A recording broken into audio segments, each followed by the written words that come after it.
الحمد لله نحمده ونستعينه ونستغفره ونؤمن به ونتوكل عليه ونعوذ بالله من شرور أنفسنا ومن سيئات أعمالنا من يهده الله فلا مضل له ومن يضلله فلا هادي له ونشهد أن لا إله إلا الله وحده لا شريك له ونشهد أن سيدنا ومولانا محمدا عبده ورسوله اللهم صل على سيدنا ومولانا محمد صلاة تحل بها العقد وتفرج بها الكرب اللهم صل على سيدنا ومولانا محمد صلاة تكون للنجاة وسيلة ولعلو الدرجات كفيلا اللهم صل على سيدنا ومولانا محمد صلاة تكون لك رضاء ولحقه أداء أما بعد فقال الله تبارك وتعالى بعد أعوذ بالله من الشيطان الرجيم شهر رمضان الذي أنزل فيه القرآن هدى للناس وبينات من الهدى والفرقان فمن شهد منكم الشهر فليصم قابل صد احترام بزرگوں، بھائیوں اور دوستوں،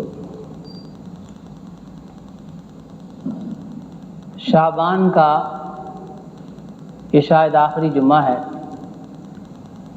اور اگلا جمعہ ممکن ہے رمضان میں پڑے۔ رمضان المبارک کی آمد سے قبل رمضان کی فضیلت کو بیان کرنا جناب رسول اللہ صلی اللہ علیہ وسلم کی سنت ہے۔ چنانچہ حدیث پاک کی کتابوں میں ہے، اور یہ جو رمضان المبارک کی فضیلت سے متعلق اردو کے رسائل ملتے ہیں ان میں بھی تقریباً اکثر و بیشتر یہ حدیث درج ہے۔ صحابہ کہتے ہیں کہ جناب رسول اللہ صلی اللہ علیہ وسلم نے رمضان المبارک کے شروع ہونے سے قبل ہمیں جمع فرمایا اور رمضان کے فضائل سے متعلق ایک بیان فرمایا، جس میں رمضان کی عظمت، برکت اور رحمتوں کے نزول کو بیان فرمایا کہ اللہ کے یہاں یہ کتنا برکت والا مہینہ ہے، کتنا عظمت والا مہینہ ہے، اور کیسی رحمتوں کی موسلا دھار بارش ہوتی ہے اس میں۔ یہ ہدایت کا مہینہ ہے، دعاؤں کی قبولیت کا مہینہ ہے، تو اس کی طرف متوجہ فرمایا کہ جو کام کرنے کا گویا سیزن آ رہا ہے، موسم آ رہا ہے، اس سے قبل اس کی تیاری میں لگو، اور اگر قبل از وقت تیاری نہ کی جائے تو عموماً دیکھنے میں یہ آتا ہے کہ رمضان المبارک آیا اور شروع کیا بغیر تیاری کے۔ معمولات چونکہ 11 مہینے کے اور ہوتے ہیں، رمضان کے اور ہوتے ہیں اور ہونے بھی چاہیے، اس لیے عموماً دیکھنے میں یوں آتا ہے، اور اچھے بھلے لوگ بھی بعض اوقات شکایت کرتے ہیں کہ جی بس وہ معمولات کے اس کی سیٹنگ میں اور پروگرام کی تبدیلی میں ہی آدھا رمضان تو یوں چلا گیا۔ ہر آدمی کے صبح کھانے کا عمل 8-9 بجے یا 7-8 بجے، مختلف لوگوں کے مختلف معمولات۔ زیادہ مشکل میں وہ بیچارے پڑتے ہیں جن کا دوپہر کا کھانے کا معمول ہے، حالانکہ دوپہر میں کھانا سنت نہیں ہے، سنت سے ثابت نہیں ہے۔ اطباء بھی اس کی مخالفت کرتے ہیں۔ مرحوم ایک حکیم صاحب، وہ بیچارے بہت شدت سے زور لگاتے رہے اور اس پر انہوں نے بڑا پیسہ خرچ کیا، بڑی محنت خرچ کی کہ اگر یہ قوم من حیث القوم دوپہر کا کھانا چھوڑ دے تو اربوں روپے کی بچت ہو جائے گی، جو علاج میں، دواؤں میں، ایکس ریز میں اور اس سے پیدا ہونے والی خرابیوں میں خرچ ہوتے۔ پرانے دیہاتی دستور کے موافق ایسا کہنا چاہیے کہ شاید فطرت انسانی یوں ہی اللہ نے بنائی ہے، اور یہ ایک بین الاقوامی قسم کا معاملہ ہے۔ اب بھی اس زمانے میں بھی شہری آبادیاں اس زمانے کی یہ غیر معتدل آبادیاں ہیں، غیر فطری آبادیاں ہیں۔ شہری آبادی کا اس زمانے میں میرے خیال کے موافق ترجمہ یہ کرنا چاہیے کہ لوگوں کا ایک قلیل گروہ، ایک چھوٹا گروہ جنہوں نے غیر فطری زندگی گزارنے کا ارادہ کر لیا، اسے شہر کہتے ہیں اور اسے شہری زندگی کہتے ہیں۔ نہ ان کا سونا بر وقت، نہ جاگنا بر وقت، نہ صبح کا کھانا بر وقت، نہ شام کا کھانا بر وقت، اور کھانے پینے کا تو کچھ عمل ہی نہیں، یعنی کچھ اس میں نظم ہی نہیں۔ تھوڑی دیر کے بعد یہ کھا رہے ہیں، کچھ تھوڑی دیر کے بعد پھر وہ کھا رہے ہیں، تھوڑی دیر کے بعد پھر وہ کھا رہے ہیں، پھر تھوڑی دیر کے بعد وہ کھا رہے ہیں۔ کھانے پینے میں شدید قسم کی بے ضابطگی، اپر کلاس میں بھی، مڈل کلاس میں بھی اور لوئر کلاس میں بھی۔ وہ شہری زندگی کے معمولات کا ایک حصہ ہے۔ یہاں جائیے بوتل پی لیجئے، وہاں جائیے چائے کے لیے اصرار ہو رہا ہے، وہاں جائیے کچھ فروٹ کے لیے اصرار ہو رہا ہے، جوس کا ایک گلاس پی لیجئے، دودھ کا ایک گلاس پی لیجئے، ڈرائی فروٹ کھا لیجئے، فریش فروٹ لے لیجئے، صبح سے لے کے شام تک۔ بات اس موقع کی نہیں ہے، لیکن آئی ہے بات ضمناً تو عرض کر دوں۔ ایک مشہور حکیم صاحب سے متعلق لکھی ہے بات کہ ان کے ہاں ایک مریضہ گئی اور ان کے ساتھ ان کی ایک بہو بھی تھی یا بیٹی تھی۔ حکیم صاحب نے ان کی نبض دیکھی اور علامات پوچھی، مریض کا بیان جو کچھ وہ محسوس کرتا ہے۔ ایک تو وہ مشاہدہ ہو جو حکیم صاحب کریں، اور ایک وہ بیان ہو جو مریض کیا کرے۔ مریض کے محسوسات الگ ہوتے ہیں، وہ تو اپنی تکلیف کو بیان کیا کرتا ہے، اور حکیم کی نظر ہوتی ہے تکلیف کی وجہ پر کہ وجہ کیا ہے، کیوں یہ تکلیف ہو رہی ہے۔ خیر، جب یہ سب ہو چکا، ملاحظہ، معائنہ، مشاہدہ، تو حکیم صاحب یوں کہنے لگے اس بیٹی کو متوجہ کر کے کہ بیٹا ذرا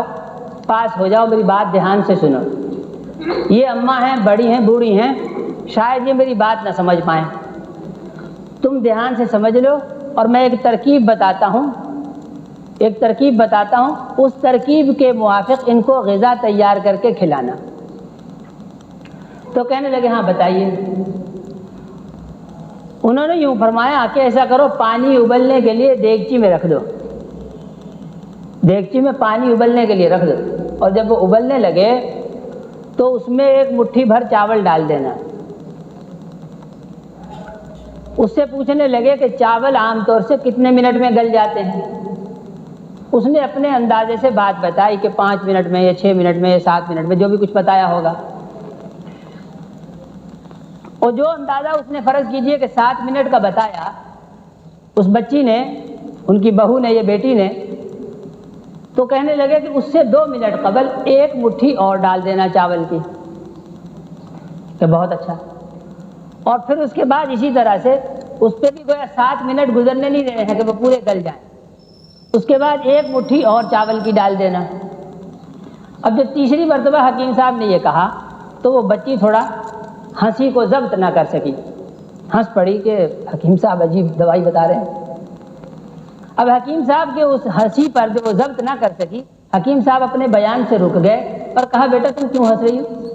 کہا نہیں بس یوں ہی ویسے ہی۔ کہا نہیں بات بتاؤ۔ حکیم صاحب کے اصرار پر اس نے یوں بتایا کہ مجھے ہنسی اس بات پہ آ رہی ہے کہ یہ کیا بنے گا، یہ چیز ہر 5 منٹ کے بعد ایک مٹھی چاول،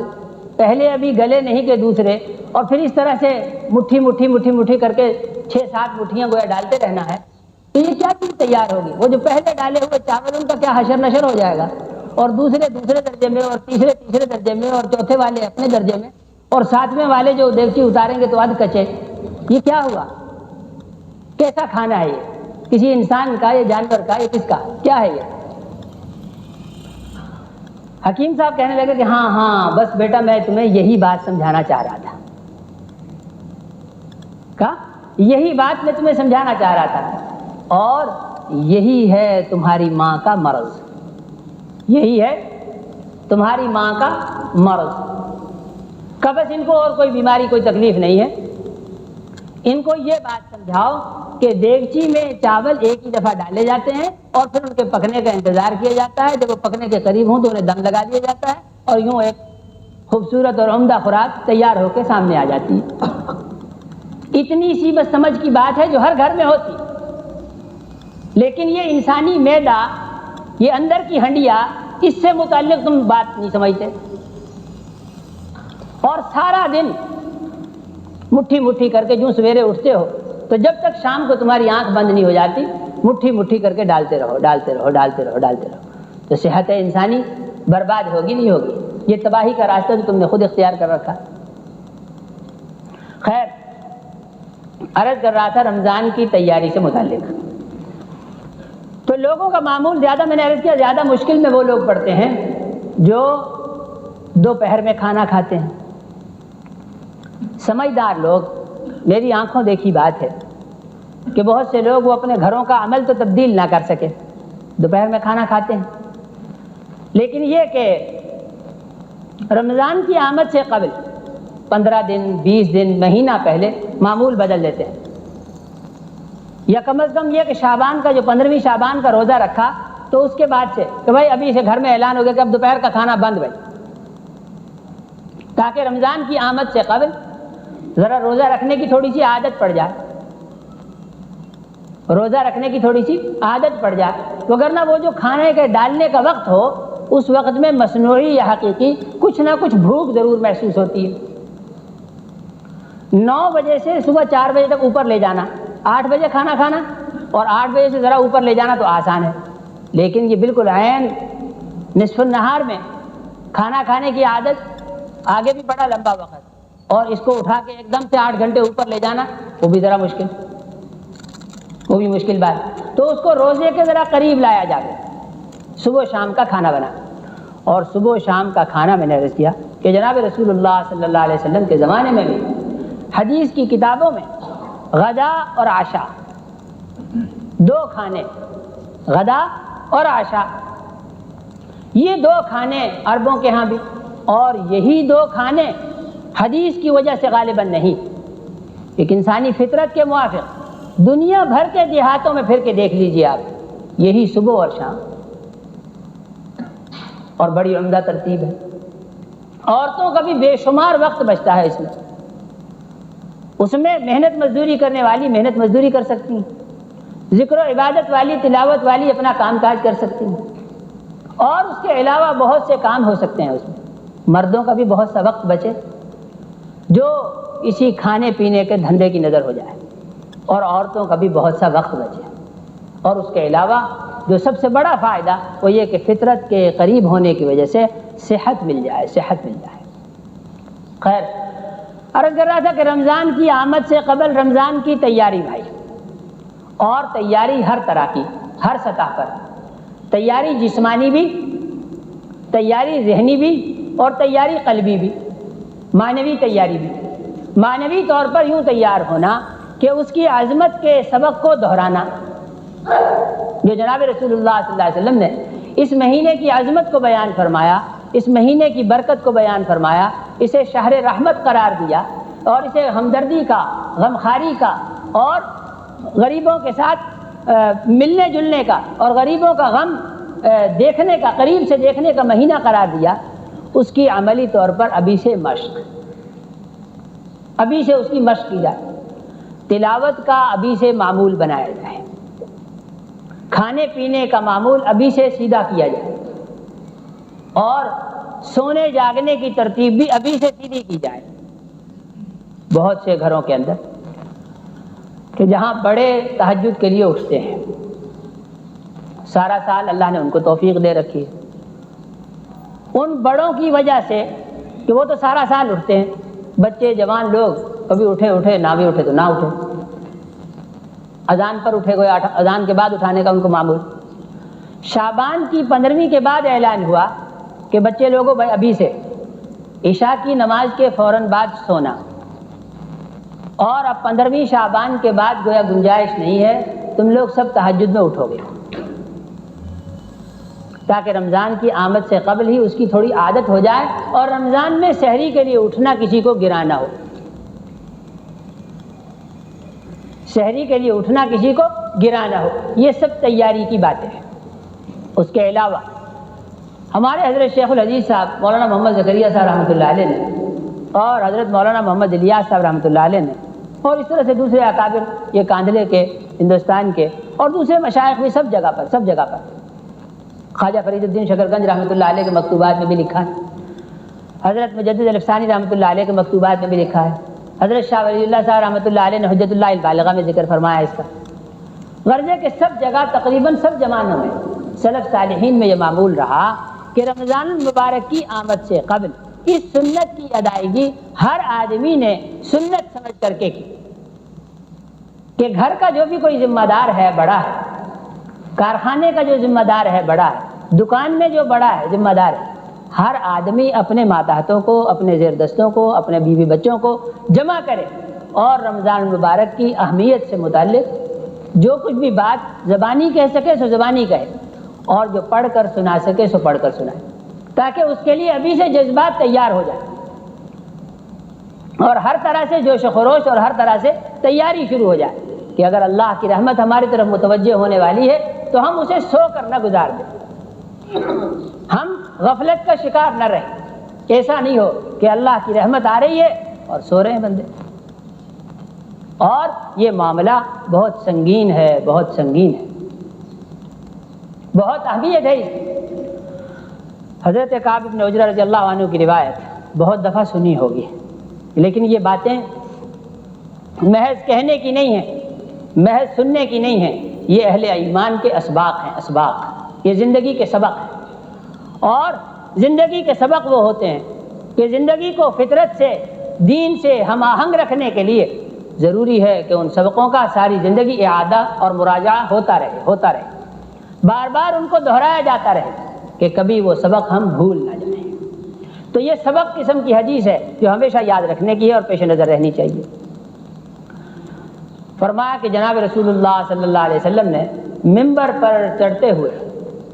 ممبر پر تشریف فرما ہو اور ممبر پر چڑھتے ہوئے 3 مرتبہ آمین فرمایا، آمین آمین آمین۔ حضرات صحابہ کرام رضوان اللہ علیہ اجمعین کچھ ہکا بکا سے، کچھ حیران سے ہو گئے کہ یہ کیا معاملہ ہوا، کس بات پر آمین ہے، صرف آمین کی آواز آئی اور اس کے آگے پیچھے کچھ نہیں۔ خیر، تعلیم کا زمانہ تھا، تربیت تھی اور سب سے بڑی چیز طلب تھی، طلب اندر دین کی طلب جو تمام مطالبات پر اور ہر قسم کی طلب پر غالب تھی۔ بھوک میں بھوک کی ہوش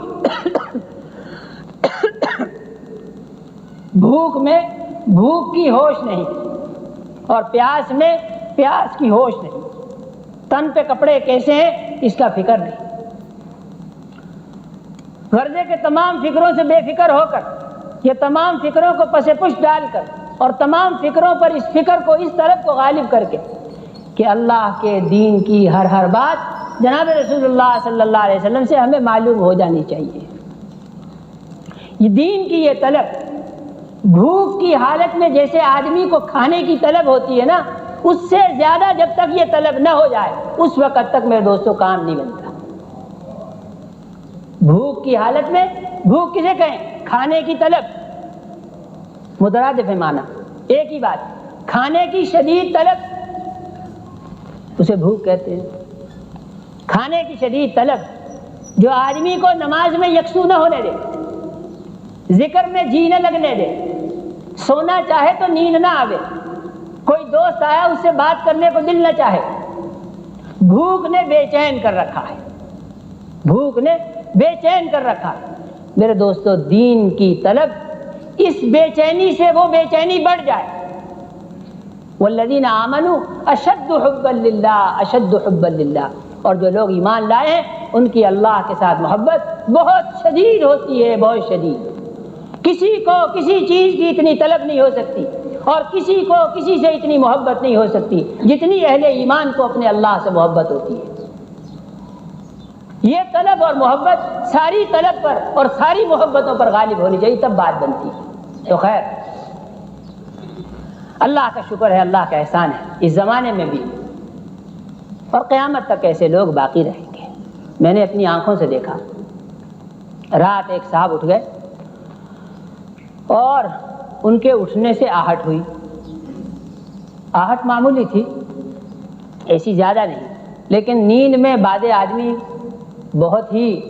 معمولی سی آہٹ سے جاگ جانے والے ہوں، اور بعضے ذرا اس سے گہری نیند والے، اور بعضے تو بہت زیادہ گہری نیند والے کہ گاڑی کے انتظار میں پلیٹ فارم پہ سوئے، گاڑی آئی بھی اور گزر بھی گئی اور یہ سوتے رہے، ایسی نیند بھی ہو بھائی۔ ہاں اچھا خیر، تو وہ ہلکی سی آہٹ ہوئی، کچھ ساتھی اٹھ گئے، تو کیا ہوا؟ اب وہ صاحب باہر گئے، کچھ دیر میں واپس آئے، وضو وغیرہ کر کے، اندازہ ہوا کہ استنجا خانہ کی طرف گئے ہیں، وہاں کچھ آہٹ ہو رہی تھی، پھر اس کے بعد وضو کی آواز آ رہی ہے، وضو کر رہے ہیں، واپس آئے تو کسی ساتھی نے ان سے خیریت دریافت کی کہ طبیعت تو اچھی ہے آپ کی؟ کہ خدا نخواستہ کوئی پیٹ میں درد، کوئی اسہال یا کوئی ایسی بات چلی، طبیعت تو اچھی ہے آپ کی؟ کہ ہاں۔ کہ کیسے اٹھنا ہوا، کیا بات ہے، نیند نہیں آ رہی؟ کہ ہاں،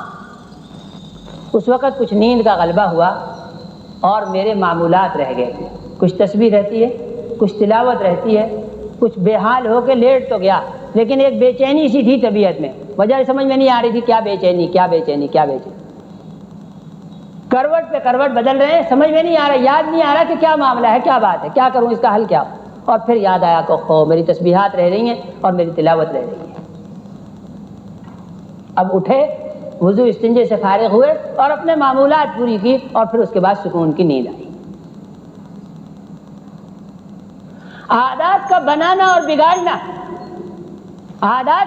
اور بگاڑنا آدمی کے اپنے ہاتھ میں ہے، بہت کچھ اللہ نے اسے اختیار دیا، لیکن اگر یہ خود ہی اپنے آپ کو اپنی عادتوں کے حوالے کرے اور اللہ کا غلام بننے کی بجائے بندوں کا اور عادتوں کا غلام بن جائے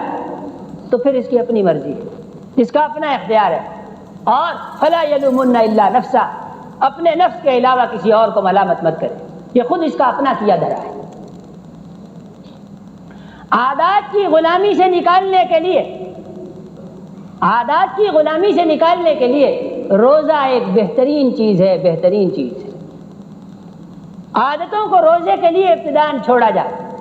اور پھر اس کے ساتھ ساتھ رمضان المبارک کے دنوں میں روزہ رکھے ہوئے، ذکر کرتے ہوئے، تلاوت کرتے ہوئے، اور رمضان کی راتوں میں کہ اس جیسی راتیں سارے سال میں کبھی نہیں ہوتی، ان راتوں میں اگر ایک آدمی دعا کرے کہ جس کی ہر رات میں غروب ہوتے ہی اللہ آسمان دنیا پر نزول فرماتے ہیں اور بندوں کی حاجات کا نام لے کر فرماتے ہیں، ہے کوئی اس کا طالب کہ ہم اس کو دیں، ہے کوئی مانگنے والا کہ اس کو دیں، ہے کوئی شفا کا طالب کہ ہم اسے شفا دیں، اور ہے کوئی رزق روزگار کا طالب کہ ہم اس کو روزی دیں، اور ہے کوئی قرضوں کو اتروانے کا طالب کہ ہم اس کے قرضے اتروا دیں۔ غرضے کہ بندوں کی حاجات، ضروریات جتنی وہ جانتے ہیں اتنی کوئی نہیں جانتا، بندوں کی ضرورتوں اور حاجتوں کا نام لے کر، اور یہ رمضان کی ہر رات میں ہوتا ہے، ان راتوں میں، ان دنوں میں اگر کوئی بندہ یہ دعا کرے کہ اللہ میں نے تیرے رمضان کے احترام میں یہ عادت چھوڑی، یہ بری عادت، خدا نخواستہ گالی دینے کی، سگریٹ پینے کی، جھوٹ بولنے کی، کم تولنے کی، کم ناپنے کی، اور کوئی بھی بری عادات مختلف قسم کی، کہ اللہ میں نے یہ رمضان کی وجہ سے، روزے کی وجہ سے چھوڑی ہے، تو مجھے اس میں استقلال عطا فرما اور عزم اور پابندی نصیب فرما کہ میں زندگی بھر کے لیے اسے چھوڑ، اسے مجھے چھٹکارا مل جائے۔ تو کوئی معمولی بات ہے، اللہ ضرور دیں گے، طلب ہونی چاہیے، مانگ ہونی چاہیے۔ عرض کر رہا تھا کہ حضرات صحابہ کرام رضوان اللہ اجمعین میں یہ طلب بہت شدید درجے کی تھی، دین کی طلب اور علم کی طلب، اور جناب رسول اللہ صلی اللہ علیہ وسلم سے تعلیم کی طلب کہ کوئی بات ہم سے رہ نہ جائے، کوئی بات ہم سے چھوٹنے نہ پائے، اور یہ طلب ساری طلبوں پر بڑی ہوئی تھی۔ جب خطبے سے فارغ ہوئے تو جھٹ وہی سوال کہ وہ آپ نے 3 مرتبہ آج آمین فرمایا، اور اس سے قبل ہم نے آپ سے کبھی آمین نہ سنی تھی اس طرح کی، یہ آج نئی بات کیا ہوئی، کیا معاملہ ہے؟ تو اس پر فرمایا کہ ہاں، میرے پاس جبریل امین آئے تھے اور انہوں نے 3 بد دعائیں کی، اور ان میں سے ایک بد دعا یہ کہ ہلاک ہو جائے وہ شخص، یا یوں کہیے کہ ہلاک ہو گیا وہ شخص جو رمضان جیسا مہینہ پائے اور پھر بھی اپنی مغفرت نہ کرا سکے۔ اور جناب رسول اللہ صلی اللہ علیہ وسلم نے اس پر آمین کہی، اس پر آمین کہی۔ جبریل امین سید الملائکہ ہیں، جبریل امین سید الملائکہ ہیں۔ تمام انبیاء علیہ الصلوۃ والسلام پر وحی اسی ذات شریف کے ذریعے پہنچائی گئی۔ اللہ کے تمام پیغامات جو تمام نبیوں کے ذریعے تمام امتوں تک پہنچائے گئے، وہ سب کے سب جبریل امین لائے۔ اور جبریل امین ان کے امانت دار ہونے کی، ان کی شرافت کی، ان کی کرامت کی اللہ نے بیان کیا اس کو کہ وہ شریف اور کریم اور امین ہے۔ جبریل امین کی دعا بد دعا اور اس پر سید الکونین محمد مصطفیٰ احمد مجتبیٰ صلی اللہ علیہ وسلم کا آمین کہنا معاملے کو کہاں سے کہاں پہنچا دیتا ہے۔ یہی وہ بات ہے جو میں عرض کر رہا تھا کہ معاملہ بڑا سنگین ہے۔ رمضان غفلت کا مہینہ نہیں ہے، غفلت ایک لمحے کی بھی ناقابل برداشت ہونی چاہیے کسی ذی شعور آدمی کے لیے، ذی ہوش آدمی کے لیے۔ لیکن رمضان جیسی عظمت والا مہینہ اور برکتوں والا مہینہ سو وہ بھی اگر اسی عادت کا اور اسی غفلت کا شکار ہو جائے تو میرے دوستو اس آدمی پر اتنا افسوس کہ زمین آسمان کے بھراؤ کی بقدر بھی اگر افسوس کیا جائے تو کم ہے، کم ہے۔ بارانی علاقوں میں دیکھا ہوگا ان لوگوں کا بیچاروں کا چونکہ رزق روزگار بارشوں کے ساتھ وابستہ ہوتا ہے، غریب کاشتکار لوگ اور اتنے وسائل نہیں رکھتے کہ پانی کا اپنا انتظام کر لیں۔ میں بس بارش ہے آ گئی تو کچھ اس سے قبل تیاری کر لی، ہوشیار ہوئے، بیدار ہوئے، زمین تیار کی اور بیج ڈال دیا۔ اللہ نے بادل بھیجا، بارش آئی، زمین نے پانی جذب کر لیا، کچھ پودے اگائے اور فصل ہو گئی، سال اچھا گزر گیا۔ اور جو خدا نخواستہ بارش نہیں آئی تو پھر بیچارے تنگی کا شکار ہوتے ہیں۔ بارش کی آثار، بارشوں کا موسم انہیں خوب معلوم ہے اور خوب اندازہ ہے۔ رات رات تک بھی وہ لگے رہتے ہیں کھیتوں کی تیاری میں کہ کہیں ایسا نہ ہو بارش آئے اور ہماری زمین پیشگی تیار نہ ہو اور آئے اور وہ ضائع ہو جائے۔ ہم نے پہلے سے زمین تیار نہ کی ہوئی ہو، بیج نہ ڈالا ہوا ہو تو بارش تو رکے گی تو نہیں ہمارے لیے بھائی، بارش تو ہمارے لیے رکے گی نہیں کہ ہم نے یہ چونکہ تیاری نہیں کی اس لیے بارش آپ کل ڈالیے، بارش کل برسائیے، ایسا تو نہیں ہوگا۔ بارش تو اپنے وقت مقرر پر آئے گی، پیشگی تیاری ہونی چاہیے۔ وہ پیشگی بیچارے تیار رہتے ہیں اور کھیت تیار کرتے ہیں، بیج ڈال کے رکھتے ہیں اور پھر اللہ کی رحمت کے منتظر اور امیدوار اور دعا گو کہ اللہ بارش برسائیے اور ہمیں رزق عطا کیجیے۔ دلوں کی فصل، دلوں کی زمین، مردہ زمین، پیشگی تیاری ہر آدمی اپنی ذات سے بھی کرے، ذہنی طور پر بھی تیار ہو، قلبی طور پر بھی تیار ہو اور معنوی طور پر بھی تیار ہو۔ ابھی سے تلاوت کا معمول بنایا جائے، ذکر کی پابندی کی جائے اور اللہ سے دعا مانگی جائے کہ اللہ یہ جو رمضان آ رہا ہے ابھی سے اس ہفتے کی پوری دعا مستقل جناب رسول اللہ صلی اللہ علیہ وسلم ایک ہفتہ نہیں، ایک پورا مہینہ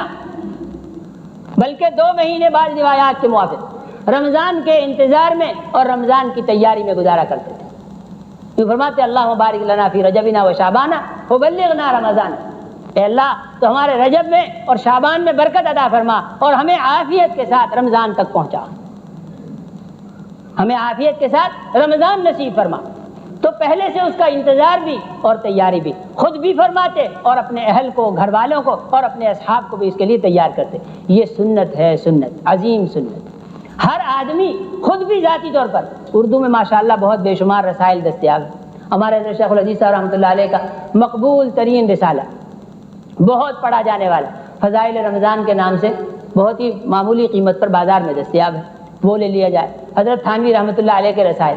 حضرت مولانا قاسم نانوتوی رحمۃ اللہ علیہ کے مضامین، حضرت گنگوہی رحمۃ اللہ علیہ کے مضامین، اسی طرح حضرت مجدد صاحب رحمۃ اللہ علیہ کے، حجت اللہ البالغہ کے شاہ ولی اللہ صاحب رحمۃ اللہ علیہ کے مضامین، غرضے کے بہت ہے، بہت ہے، طلب ہونی چاہیے آدمی میں، بہت کچھ لکھا ہوا ہے۔ اور اردو میں اب تو اتنا وافر ذخیرہ ہے کہ پڑھنے بیٹھے آدمی تو میرے خیال میں مہینہ 2 مہینے اسے پڑھ نہ سکے۔ مولانا منظور نعمانی کی اس میں معارف الحدیث کے اندر کتاب الصوم، اور مولانا ابو الحسن علی ندوی کی وہ ارکان اربعہ میں روزے کا ایک مستقل بیان، اور اس میں تقابل ادیان کہ پچھلی امتوں میں روزہ کیسا تھا اور اس امت کا روزہ کیسا معتدل اور کیسا ہموار اور کیسا آسان، اور اس کے فضائل بے شمار، طبعیات پر، نفسیات پر، معاشیات پر، معاشرت پر، ایمان پر، غرضے کو اس کے کیسے کیسے اثرات، اس کا خوب تحقیقی جائزہ لیا گیا۔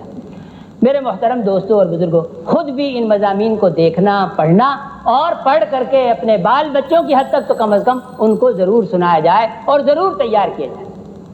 اس سے غرض نہ رکھیں کہ ان کو بتیری دفعہ کہا جی تو روزہ رکھتے ہی نہیں۔ بھائی روزہ رکھنا نہ رکھنا وہ ان کا اپنا فعل ہے، آپ کے ذمے بات کرنا ہے، بات کرنا۔ آپ اپنا فرض نبھائیے، وہ فرض نہیں ادا کرتے تو ان کی ذمہ داری ہے، آپ پر فرض ہے کہ آپ بات کریں،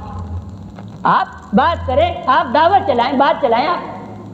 بات نہیں کریں گے تو میرے دوستوں، جیسے میں نے پچھلے دن بات عرض کی کہ اپنے ذمے سے فرائض کا محض ادا کر دینا،